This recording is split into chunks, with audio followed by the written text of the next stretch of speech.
সুন্দরবনে ফের বাঘের দর্শন পেলেন পর্যটকরা। বুধবার রায়গঞ্জ থেকে একটি পরিবার সুন্দরবনে ঘুরতে আসেন। বুধবার দুপুরে তারা দিওলঘরানি জঙ্গলের কাছে নদীর পাড়ে একটি বাঘকে দেখতে পান। সুন্দরবনে ভ্রমণের সময় নিজেরাই বাঘটির ছবি মোবাইল ফোনে বন্দী করেন।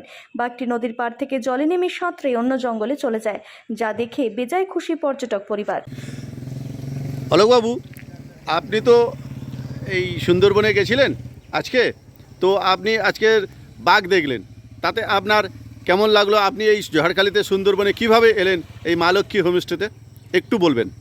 আমি আমার ফ্যামিলি, আমার মিসেস আর আমার ছোট ছেলেকে নিয়ে আমরা রায়গঞ্জ, উত্তর দিনাজপুর, ওয়েস্ট বেঙ্গল থেকে শিয়ালদায় আসি। শিয়ালদা থেকে ট্রেন ধরে ক্যানিংয়ে আসি, তারপরে বাস ধরে ঝাড়খালিতে, সেখান থেকে টোটো করে মা লক্ষ্মী গেস্ট হাউস।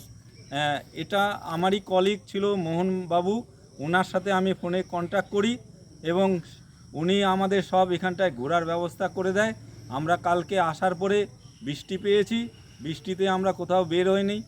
আজ সকালে আমরা ব্রেকফাস্ট করে মা লক্ষ্মী গেস্ট হাউস থেকে বেরিয়ে পড়ি সুন্দরবন ঘোরার জন্য।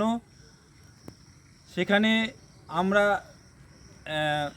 মা আমলা বোট করে দেউলঘরানি কাছে যখন পৌঁছাই, তখন হঠাৎ করে দেখি নদীর পাড়ে একটি রয়্যাল বেঙ্গল টাইগার বাঘ ঘুরে বেড়াচ্ছে। দেখে আমরা প্রথমে হতভম্ব হয়ে যাই। সামনাসামনি বাঘ দেখে খুব আনন্দ পেয়েছি এবং বাঘ দেখে আমার পরিবারের আর বাকি সদস্যরা যারা বোটের মধ্যে ছিল তারাও আনন্দ পেয়েছে, আর আমরা এতে খুব আনন্দিত হয়েছি। এবং মা লক্ষ্মী গেস্ট হাউস যে মোহনবাবু আছেন, তাকে আমি ধন্যবাদ করব যে আমাদের এই যাওয়া আসার ব্যবস্থা উনি করে দিয়েছেন এবং বাঘ দেখে খুব আনন্দ পেয়েছি।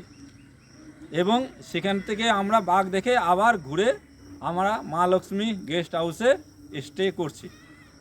আচ্ছা বাবু, তুমিও তো বাঘ দেখেছো, তোমার কেমন লাগছিল? বাঘ দেখে প্রথমে ভালোই লেগেছে। বাঘটা দেখলাম, কিন্তু প্রথমে না বাঘটা দেখে বুঝতে পারিনি। প্রথমে বাঘটা দেখে মনে হচ্ছিল হরিণ, কিন্তু তখন আমার সাইড থেকে